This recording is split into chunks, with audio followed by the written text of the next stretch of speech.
এই যে চাকরি নিয়ে কেলেঙ্কারির কথা বলছে, বড় বড় প্রেস করছেন, যারাই প্রেস করছে তো তারাই তো দোষী। আমার তো বলার দরকার নেই, পত্রিকার কাটিংই বলতে পারে যে কিভাবে এই যে কি লেখা আছে, নেতার পুত্রবধূকে নিয়োগের উদ্দেশ্যে পার্টি অফিস চাই। দেখেন, আপনারা দেখেন এইটার সঙ্গে কারা জড়িত, কারা জড়িত। এই যে পার্টি অফিস পুরে ছাই। আমাদের সরকার আসার পর আমরা সরকারি কর্মচারী, আমাদের রাজ্যের সরকার যুবকদের কর্মসংস্থানই হোক আর সরকারি চাকরির ক্ষেত্রে হোক, ট্রান্সপারেন্ট রিক্রুটমেন্ট পলিসি করা হয়েছে, যার জন্য নেতা মন্ত্রীদের বাড়িতে যেতে হয় না, পার্টি অফিস পুরে না। এবং সেখানে এই দুর্নীতিগ্রস্ত যারা আজকে যারা প্রশ্ন তুলছে, আমি তাদের কাছে প্রশ্ন রাখতে চাই যে আপনারা কি করেছেন? আপনাদের যখন রিক্রুটমেন্ট হতো তখন শিক্ষামন্ত্রী তার এলাকায় যেতে পারতেন না, তার বিরুদ্ধে পোস্টার হতো, পার্টি অফিস পুরা হতো, এবং যারা প্রেস করছে তারাই পার্টি অফিস পুড়িয়ে দিয়েছে। আমাদেরও কথা নয়, সাংবাদিকরাই আপনারা তুলে ধরেছে।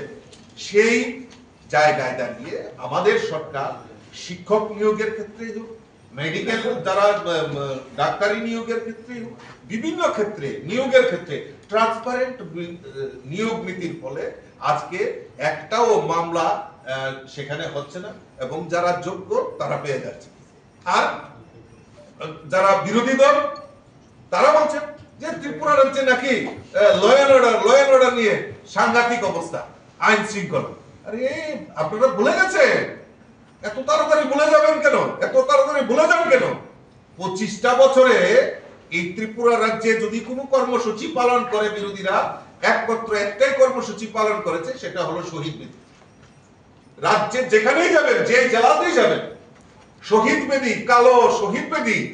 এই 25 বছরে ত্রিপুরা রাজ্যের মানুষ সমস্ত জেলাতে, সমস্ত ব্লকে ব্লকে এই শহীদ বেদি বানাতে বানাতে এই কর্মসূচি বাস্তবায়ন হয়েছে। আর এই বাস্তবায়ন আমাদের কথা নয়, প্রতিদিন হত্যালীলায় মানুষ ভবিত বলেই ধরে নিয়েছিল, মানে 96 এর ব্যাপারের কাছে দৈনিক সংবাদ মানুষ সেদিন ভেবে নিয়েছিল, আপনারাই লিখেছেন, আপনারা যারা মিডিয়া পার্সন, যারা গণতন্ত্রের চতুর্থ স্তম্ভ, সরকারের প্রতিবিম্ব, আপনারাই সেদিন আঙ্গুল দিয়ে দেখিয়েছিলেন যে মানুষ ভেবে নিয়েছিল যে কমিউনিস্ট শাসনে এটাই সম্ভব, এটাই বাস্তব যে প্রত্যেক দিন হত্যালীলা সংগঠিত হবে।